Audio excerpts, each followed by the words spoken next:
Vale, ya está. Pues muy bien, muchas gracias, hermanos y hermanas. No hay ninguna hermana en estos momentos. Calla, Los presentes. no me uses esa palabra. Y ahora ya por la mañana por la tarde podemos ser mujeres. Déjate de esto. Sí. Bien, pues es una alegría poder volver a vernos las caras nuevamente. El objetivo, ¿no? Como siempre mencionamos aquí, ¿no? Robert, José Manuel Cabero, que sois los que habéis iniciado todo esto y que poco a poco pues va a más. Es de abrir nuestras puertas, nuestro corazón, para que la gente pueda entender que aquí es un lugar, aparte de que es un lugar especial, santo, lo llamamos el manantial del corazón, y también porque estamos en medio del campo y de la naturaleza, ¿no? Entonces es un lugar idóneo para desconectar, para relajarnos, para conectarnos a algo distinto, ¿no? Que es a la fuente primera universal, ¿no? Del amor verdadero, al Padre y a la Madre Celestial. Pues muy bien, normalmente lo que hacemos en este lugar es compartir los estudios de los principios divinos como guía interna espiritual, charla, conferencia, como lo queramos llamar, y posteriormente hacer un coloquio de intercambiar opiniones y experiencias relacionadas con el tema en concreto del que vamos a hablar. ¿Cierto o no? Sí. Bien, pues en esta ocasión he pensado que estaría bien poder hablar de el reino de los cielos. Esto es algo que de alguna manera el ser humano ha estado anhelando, ¿no? Sin saber bien el porqué, pero que está como un deseo innato dentro de nosotros. Pero que esta idea, este concepto de el reino de los cielos está como difuso, abstracto y, ¿cómo decir? Es algo que no llegamos a entender en su totalidad, ¿no? ¿Por qué? Porque el ser humano nunca ha podido ver ni experimentar de forma sustancial un mundo unificado o una sola y gran familia mundial. Un mundo de amor verdadero, paz y felicidad y alegría. Esto es lo que podríamos definir más o menos para que entendamos el significado del reino de los cielos. Es decir, todos juntos como familia, escuchándonos, entendiéndonos, ayudándonos, compartiendo, para resolver los problemas o las dificultades que puedan surgir como en la familia, ¿no? Con nuestros hijos cuando alcanzamos la posición de padres. Nuestros hijos, pues muchas veces nos duele cuando vemos que se equivocan o toman el camino erróneo en la vida, o cuando nosotros, por ejemplo, por lo que sea, perdemos los nervios y les gritamos o les decimos cosas a las que después arrepentirnos. Pero como padres, de alguna manera, sentimos ese dolor y esa pena una vez que hemos reflexionado, nos arrepentimos internamente y después miramos de corregir, miramos de no cometer el mismo error, de estar la próxima vez más atentos, de escuchar y entender el corazón de nuestros hijos, ¿no? Pues a esto me refiero de alguna manera, que sería el ideal del reino de los cielos, como una familia, ¿no? Y como unos padres, cada uno en su familia, pero a su vez todas las familias interconectadas, ¿no? Como una gran familia mundial. Pero por supuesto que la conexión primera, principal, más importante es la del Creador, ¿no?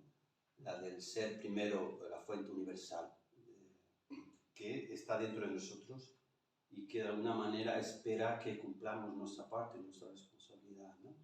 Porque Él no tiene un cuerpo físico, sino que nos tiene a nosotros como sus hijos e hijas y de alguna manera quiere entrar a vivir, a residir en nuestras mentes, en nuestros corazones, para poder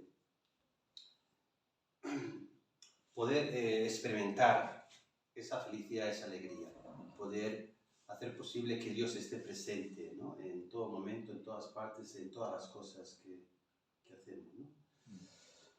Pues bien, de alguna manera, pues lo cierto es que no había preparado nada y me estoy dejando llevar, pero bueno, bien, vemos que de alguna manera este reino de los cielos que deseamos cada uno de nosotros hacerlo realidad, la verdad es que no sabemos muy bien por dónde empezar. No sabemos muy bien por dónde empezar porque no tenemos ejemplos o modelos o referencias a los que imitar o a los que seguir.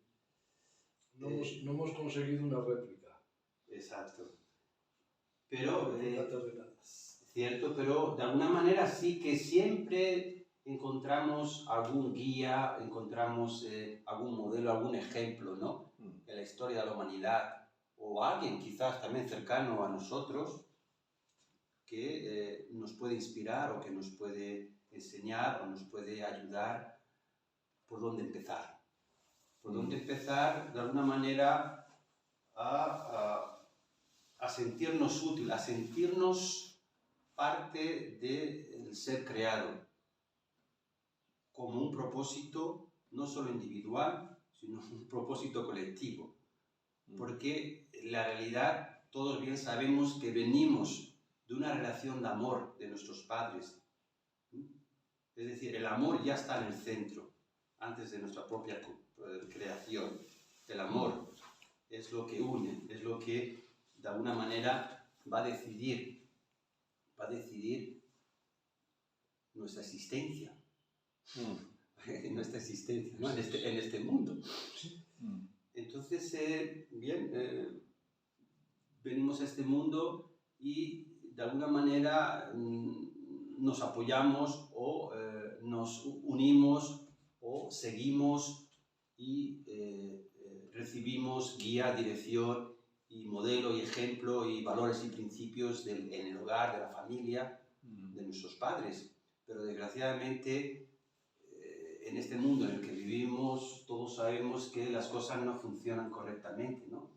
Hay discusiones, hay rupturas matrimoniales, hay peleas, hay violencia, algo no está funcionando correctamente ahí. Entonces, en mi caso, por ejemplo, yo vengo de una familia rota y no he tenido unos padres que directamente me hayan educado, me hayan amado o me hayan enseñado un ejemplo, un modelo de vida correcta para adaptarme a este sistema de sociedad y poder contribuir de alguna manera a aportar algo positivo y al mismo tiempo beneficiarme de ello. Entonces he tenido que pues, buscar por mí mismo a través de la oración. Es cierto que tuve la suerte o la desgracia, según como se vea, que mi madre, al verse con 6 criaturas, mi padre la abandonó, nos dejó, y ella pues no tuvo más remedio al no tener las posibilidades o no tener los medios económicos para sacarnos adelante, nos internó en un colegio religioso, en un monasterio, por 10 años. Entonces, de alguna manera, pues yo me sentí muy triste. Recuerdo todavía cuando mi madre nos dejó, yo no dejaba de abrazarla y no quería dejarla. Y los religiosos intentaban arrancarme de sus brazos para llevarme al monasterio. Y yo no quería, ¿no? No quería, ¿no? Entonces, bueno, fue algo muy chocante, ¿no? Porque cuando eres pequeño y te quitan de tu ¿cómo se dice? De tu sitio de confort, ¿no? Del hogar, de tus padres, sí. Te quitan todo. Te quitan todo. Te sientes realmente, desorientado, perdido. Todo. Y claro, y tu única esperanza es, pues esperar, es a ver qué va a suceder, ¿no? ¿Qué es lo siguiente? Claro, en ese lugar, pues al menos pude recibir una educación religiosa, de oración, de disciplina, de responsabilidad, por cuidar, por limpiar el convento, por leer la Biblia, por conocer al Señor Jesucristo, por intentar llevar a Jesucristo en mi vida, en todas y cada una de las cosas. Eso es lo que nos decían, ¿no? Que teníamos que aprender a que Jesús estaba siempre, ¿no? O tenía que estar siempre con nosotros, ¿no? ¿Para qué? Pues para no dejar sacar, para no sacar al diablo, ¿no? Que estaba dentro de nosotros, nos decían, ¿no? Tenéis el diablo ahí dentro, el mal, y Jesús es el único que lo puede combatir, lo puede expulsar, pero tenemos que invitarlo, y tenemos que orar mucho, y tenemos que arrepentirnos y pedir perdón para tener una actitud humilde, una actitud de agradecimiento, una actitud abierta para dejar que Jesús pueda venir.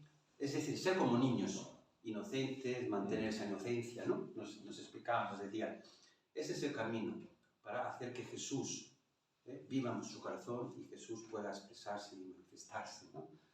Entonces, bueno, allí estuve 10 años y la verdad es que, pues al principio me costaba, he de decir que me costaba entender la figura de Jesús, por qué tenía que orar, por qué tenía que leer la Biblia, por qué tenía que pedir perdón. Eso digo yo, ahí está la clave. ¿Por qué tenías que pedir perdón si tú realmente lo habías hecho? Bueno, le iba a ser sacerdote. ¿Y cuántos años tenías cuando...? A mí me ingresaron con 4 años. 4 años. Con 4 años, y la verdad es que al final pude tener algunas experiencias internas espirituales.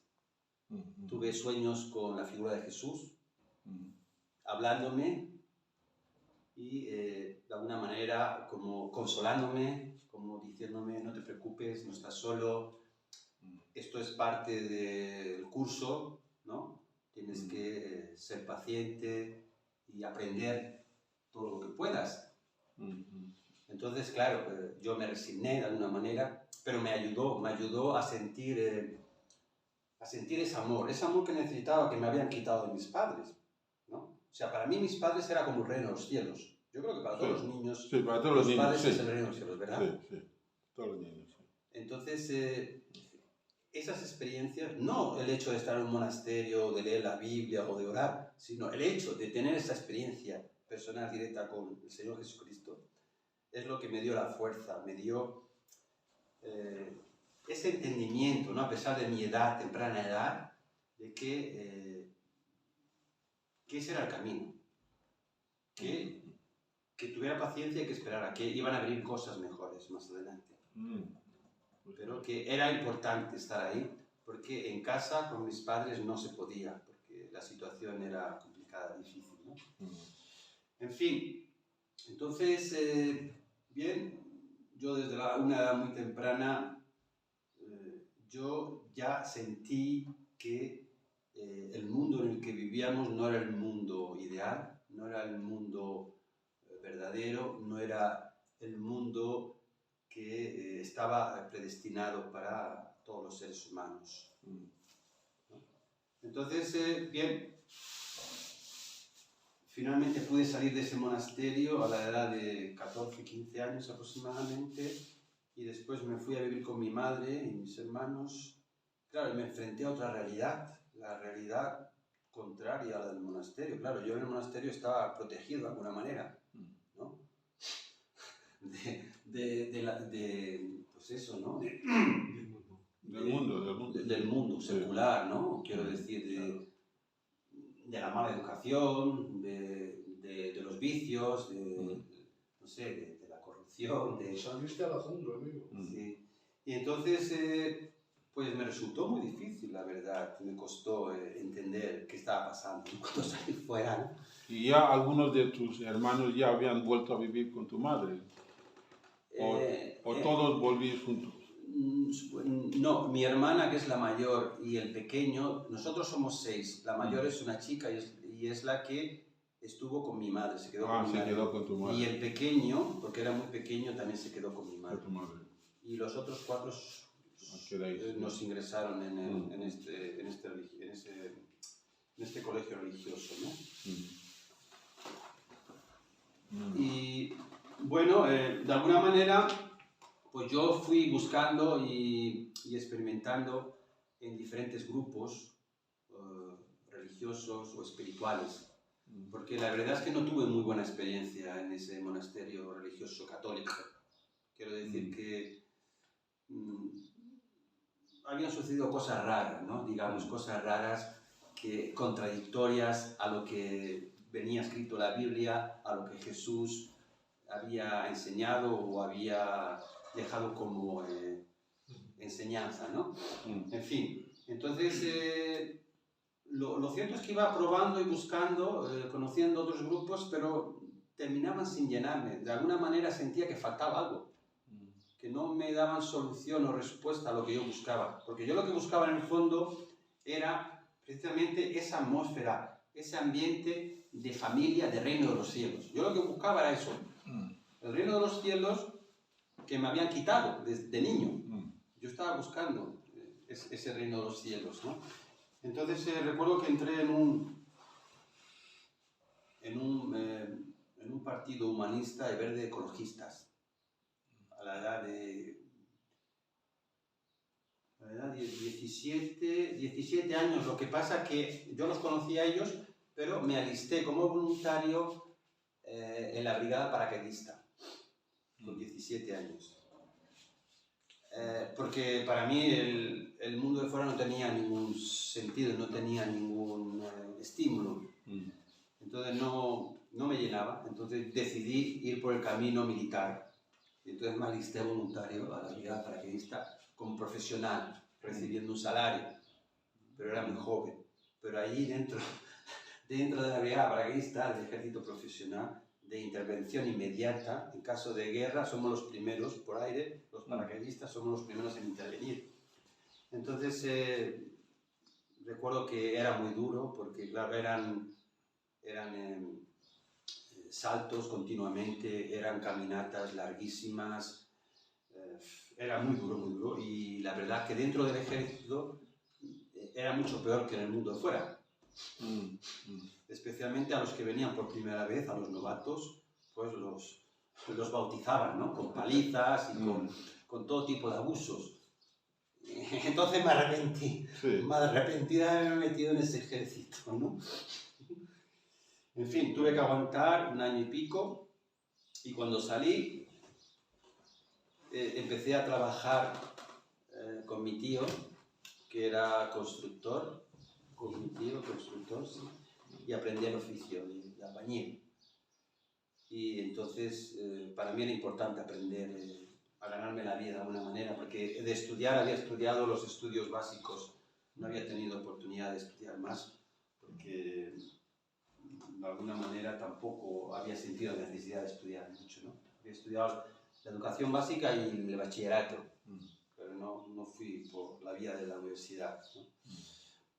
Entonces, bien, pues recuerdo que en aquel tiempo, ya alrededor de los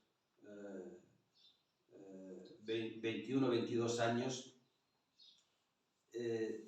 mucha gente cercana, amigos, conocidos, me preguntaban por qué estaba solo, por qué no tenía relaciones con chicas, con mujeres, ¿no? Lo típico de ahora, pero que ahora se pregunta a edades más tempranas. Pero en aquel entonces estaba mal visto que ya con 21 22 años estuviera solo, no tuviera novia, no tuviera pareja. Hoy día ya con 14, 15 años ya lo ven raro, ¿no? Si no tiene pareja.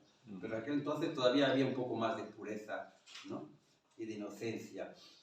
En fin, entonces, bien, yo les decía, bueno, estoy esperando a la pareja ideal. Estoy esperando a mi media naranja, ¿no? Lo que solemos decir, la media naranja. Y me decían, pero eso no va a aparecer nunca, eso no existe, ¿no? Estos son imaginaciones, ¿no? Tuyas. Y les decía, bueno, voy a esperar un poco más a ver qué pasa, ¿no? A esperar un poco más. Entonces me acuerdo que empezaba a tener sueños con Jesús en aquel tiempo. Y poco después recuerdo que tenía un amigo que era pintor y que trabajaba allí cerca de Condal. Iba a un estudio de pintura y muchas veces la acompañaba, ¿no? Porque a mí me gustaba el arte, aunque no tenía talento ni facilidad para pintar, pero me gustaba contemplar, ¿no? Como otros pintaban, ¿no? Y entonces recuerdo que un día íbamos paseando por la Puerta del Ángel y vimos a una hermana japonesa, Reiko Urano, y estaba sola en ese momento. Y estaba con una encuesta y haciendo preguntas a la gente, pero hablaba muy poco y muy mal español. Entonces me llamó la atención, ¿no? Y yo me acerqué y mi amigo me dijo, no podemos demorarnos, que tenemos que ir al estudio, que tengo que empezar. Y digo, eso serán unos minutos. Entonces me acerco y miro la encuesta que tiene y leo las preguntas y preguntas muy profundas, ¿no? Preguntas que yo siempre me había hecho. Digo, vaya, pues estas son las preguntas que yo ando buscando, ¿no? Y empiezo a preguntarle y a hablar con ella, pero claro, no me puede responder, ¿no? Porque claro, no sabe hablar español, ¿no? O habla muy mal, un poco. Y no sé por qué, que me agarra así y me dice, y no sé lo que me quiere decir y me lleva con ella para allá, dice, por aquí, por aquí. Y mi amigo por el otro lado dice, no, que tenemos que ir por ahí, por allí. Entonces, claro, a mí me habían intrigado esas preguntas, ¿no? Entonces yo le digo a mi amigo, mira, si quieres ves tú, pero yo voy a seguir a esta chica porque me interesa este tema. Dice, vale, pues no, pero poco tiempo. Digo, vale. Y nos lleva a Condal. Y allí se encontraba a Robert, que era el responsable de la comunidad de familias, y estaba reunido, me parece, con Carlos Márquez, ¿verdad? Y nos ve entrar, Robert dice, pasar. Y yo le dije, no, si estás ocupado ya vendremos en ese momento. Dice, no, pasar, que Carlos ya se marcha. Y Carlos se levanta, se marcha, nos hace pasar al comedor y nos explica Robert, voy a explicar una breve introducción de las enseñanzas del principio divino. Pero mi amigo se sorprendió y estaba un poco asustado porque cuando entramos en el centro de Condal, claro, vio un ejército de japonesas, primero. Después, al entrar, vio a un señor de color sin pelo. Entonces dice, ¿dónde hemos entrado? Oye, vámonos aquí. Qué bueno. Dice, no te preocupes, que aquí se respira buen ambiente. ¿No sientes el amor? Dice, no, yo tengo mucho miedo. Está asustado. Qué bueno. Pero no te preocupes, que somos dos, eso solamente son mujeres. Y nos sentamos ahí y escuchamos la charla de la introducción del principio, las enseñanzas del principio. Y la verdad es que me tocó el corazón y me gustó. Y le dije a Robert después cuando terminó, bueno, mi amigo hizo muchas preguntas, me acuerdo. Tenía muchas dudas y te hizo un montón de preguntas y tú con mucha paciencia respondías a todo. Pero cuando nos marchamos, mi amigo me dice, no quiero ir más, dice, no siento de venir más. Le digo, no te preocupes, a mí me ha gustado, yo seguiré viniendo. Entonces Robert me invitó para venir al centro y yo le dije a Robert, mira Robert, a mí me gustaría, yo le pregunté si podía venir a vivir al centro, porque yo en casa no me sentía muy bien, ¿sabes? Entonces Robert me invitó y me dijo, mira, precisamente estábamos haciendo condición, ¿no?, de encontrar full times, gente, ¿no? Gente joven que quiera venir a estudiar y a formar parte de este proyecto. Entonces me vino muy bien porque yo enseguida fui a casa, hice las maletas y me vine a Condal. Entonces, decir que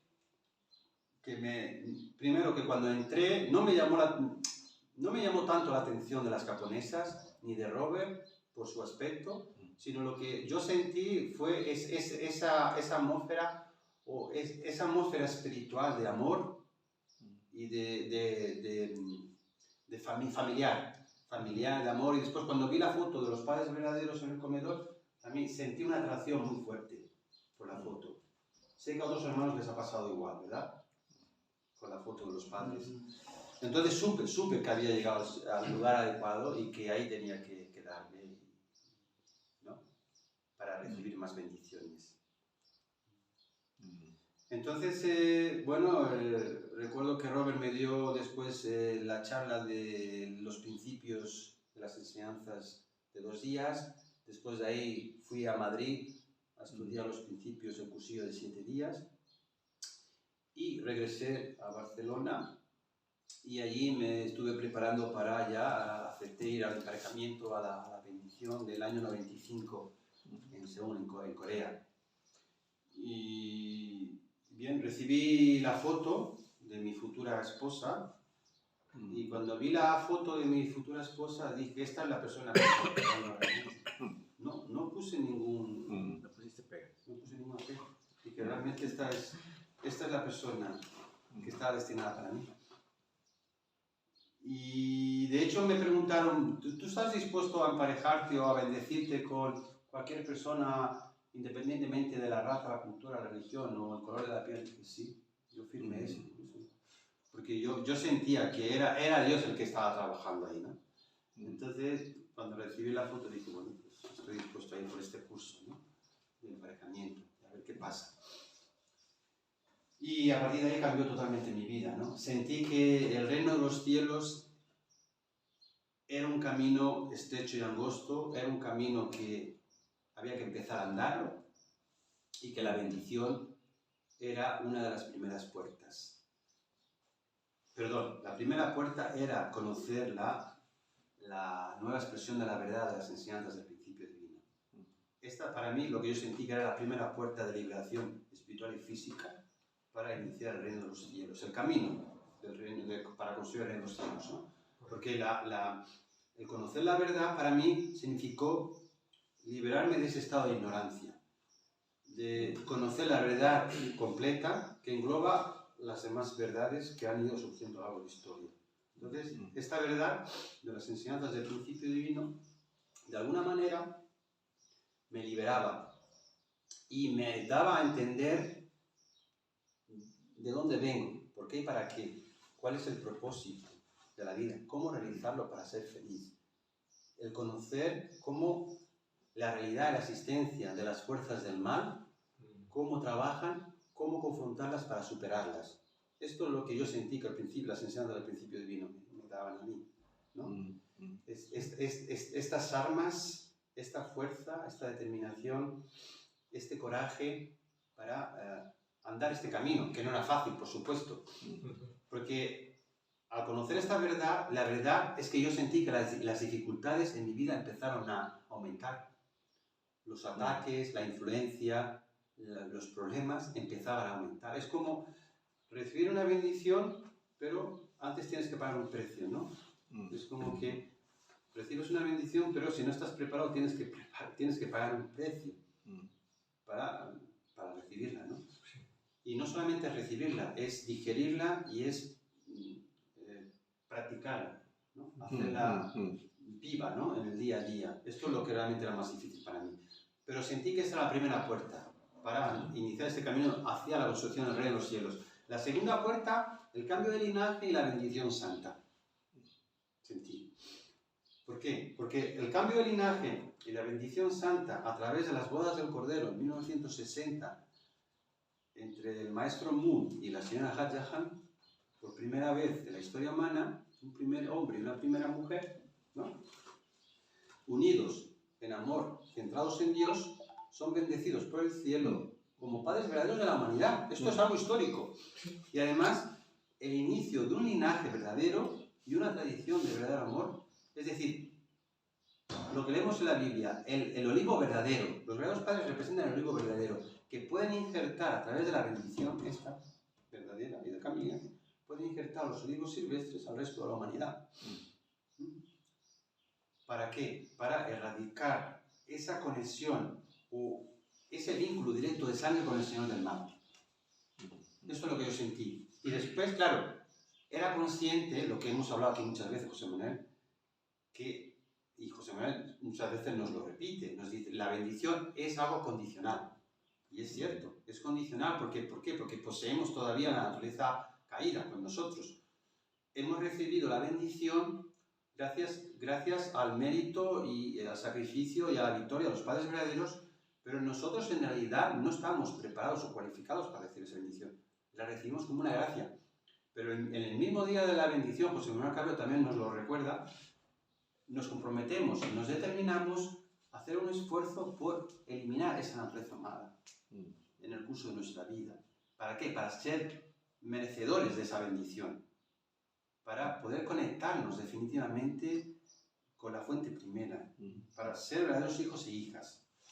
Para hacer realidad que Dios esté en nosotros. Y ser su templo, su cuerpo. Y también nuestro espíritu, con ello poder ir madurándolo y elevándolo a espíritu divino. ¿Para qué? Para que sea Dios mismo el que pueda expresarse, pueda manifestarse. pueda hablar a través de nosotros, a través de nuestro comportamiento, nuestras actitudes. Eso es lo que yo sentí, ¿no? Con el emparejamiento y la bendición. Y después, por último, la tercera puerta, para mí muy importante, para terminar de recorrer ese camino de construcción del reino de los cielos de forma sustancial, fue lo que todos sabemos aquí, el día de la fundación, ¿no? La declaración, el fundamento sustancial victorioso para construir el reino de los cielos de forma sustancial. Pero claro, desgraciadamente sabemos que el maestro Padre Moon falleció antes del día de la fundación, Sí. que el día de la fundación fue en el año 2013, pero el Padre falleció en el 2012. Unos 6 meses antes. 6 meses antes. Entonces, de alguna manera, algunos pensamos que, como Robert, por ejemplo, y otras personas, pensamos que el hecho de que el Padre se fuera antes fue como un pago, un precio o una ofrenda de sacrificio para asegurar ese día de la fundación como una victoria sustancial. ¿Por qué? Porque había cosas pendientes que no se habían hecho bien. Como por ejemplo, las divisiones o el conflicto dentro de la propia familia verdadera, o el hecho de que las familias bendecidas no habíamos cumplido al 100% con nuestra responsabilidad, o que los embajadores para la paz, los presidentes, o los primeros ministros, o las personas importantes en los diferentes campos de la sociedad, no habían hecho completamente tampoco su labor, es decir, de hacer posible que toda esta enseñanza y toda esta bendición pudiera extenderse en el menor tiempo posible al máximo de gente posible, Sí. para hacerlo realidad sustancial. Entonces, claro, yo lo que siento, igual me equivoco, No, tiene pero razón. Tiene razón. de alguna manera, es que si no, yo no lo podía entender, porque el padre tiene que marcharse antes y no puede estar presente para el día de la fundación, ¿no? Sí. Es verdad que el padre era mayor, es verdad que el padre... Un poquito Moisés. Sí. Moisés, la tierra prometida, ahí la tienes y no llegó a ella. No llegó a eso. Exacto. Es verdad, cierto. Bueno, el trabajo de Dios en realidad es un trabajo de conexiones, que se tienen que conectar Caín, Abel, marido-esposa, padre-hijo, y además Dios tiene que estar ahí, ¿no? Y de alguna forma el Padre comienza, digamos, el fundamento de la liberación liberando a Eva, la verdadera madre. Y los padres necesitan el apoyo y la protección de los hijos y las familias bendecidas. Entonces, ¿qué ocurre? Yo creo que tanto las familias bendecidas como los hijos hemos fallado, ¿no? Y entonces hemos atacado a los verdaderos padres. ¿Y por qué? Porque la victoria es conexiones, ¿comprendes? Conexiones, pero que Dios aprueba esa conexión. Y como todo lo que hacemos en relación con el Mesías es condicional, ¿por qué? Porque Él tiene el estándar y nosotros no. Entonces necesitamos conseguir ese estándar, pero si no tenemos el aprobado de entrar a la universidad, no hacemos el curso, ¿no? Y en ese proceso, digamos, del curso, pues han habido muchos estudiantes que hemos sido, me sumo, unos espabilados, ¿no?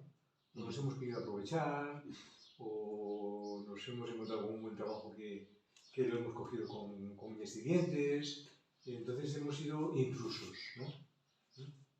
Y claro, cuando un proyecto hay muchos intrusos, el proyecto se rompe. Por ejemplo, queremos salvar a la humanidad, pero los que quieren salvar a la humanidad resulta que son unos intrusos. Y eso es lo que nos ha pasado. Mucho gallo con un gallito. Bueno, sí, hablando un poco para que se entienda, ¿eh? Sí. Y es por eso que finalmente el Padre verdadero tuvo que ir al mundo espiritual antes, como un sacrificio para compensar todas sus fallas. Y además que hubo mucho sufrimiento en ese periodo. Un sufrimiento que una persona que tiene, digamos, en este caso el padre, una pulmonía, etcétera, bueno, pues va al hospital y le dan explorador, pero es que le llenaron de tubos por todas partes, con un sufrimiento que no es normal en un paciente, ¿no? Entonces, bueno, conozco los detalles, la verdad que me falta mucha información, pero sí quiero qué pasó eso. Es que muchas de las cosas se ocultaron o no se explicaron correctamente. Entonces hay mucho malestar, ¿no?, en algunos miembros. Pero bueno, en definitiva, lo más importante, yo siento, ¿no?, yo pienso que es un tiempo muy especial porque para mí, igual me equivoco, repito, desde que se declara el Día de la Fundación en el 2013, para mí es el inicio del fin de la soberanía del mal y del pecado. Es el inicio de ¿cómo se dice?, el declive. El declive, ¿no? Y por tanto es un tiempo en el que el mal ya no puede ocultarse. Tiene que ir con la cara al descubierto. Esto significa que el mal sabe que va a perder, pero no se va a someter, nunca se ha sometido el mal.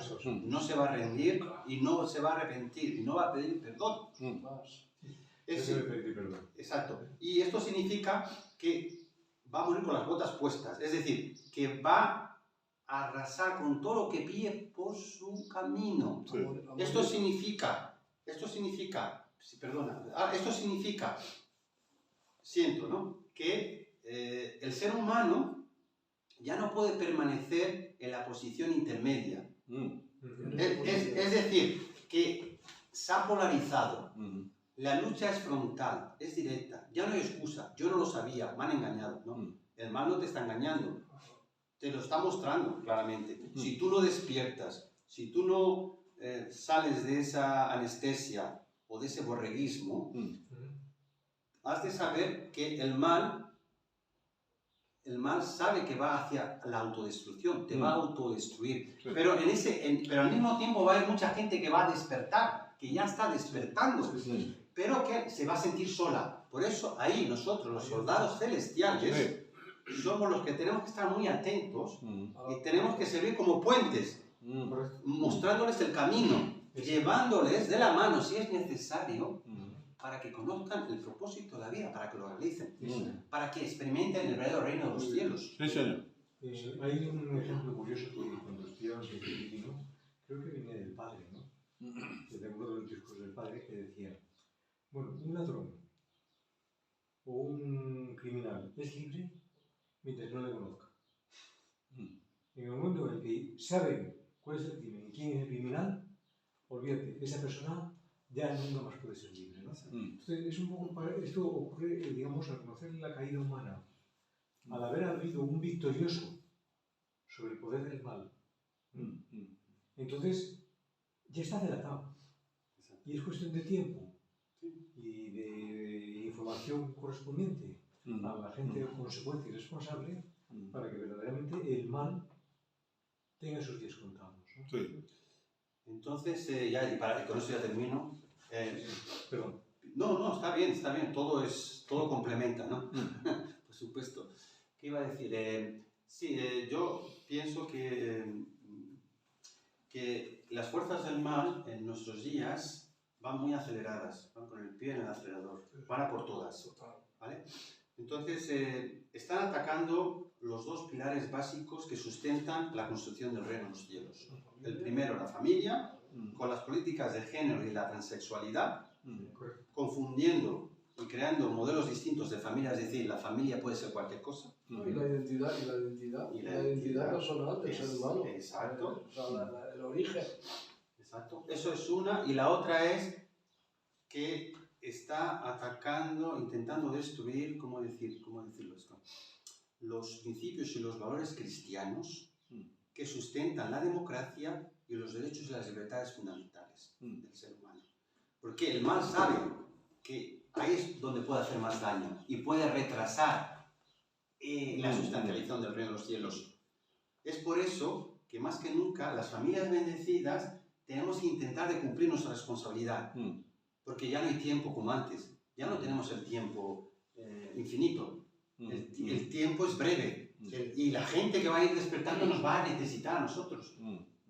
Entonces, si esto no lo entendemos, si esta tarea, esta responsabilidad no la hacemos en tiempo, vamos a perder mucha gente. Mucha gente se va a quedar por el camino porque nosotros no hemos cumplido nuestra parte. Pues muchas gracias. Esto es todo. Qué bien, muchas gracias. Y es precisamente por eso Y apagar esto. los que piden participar los sábados tenemos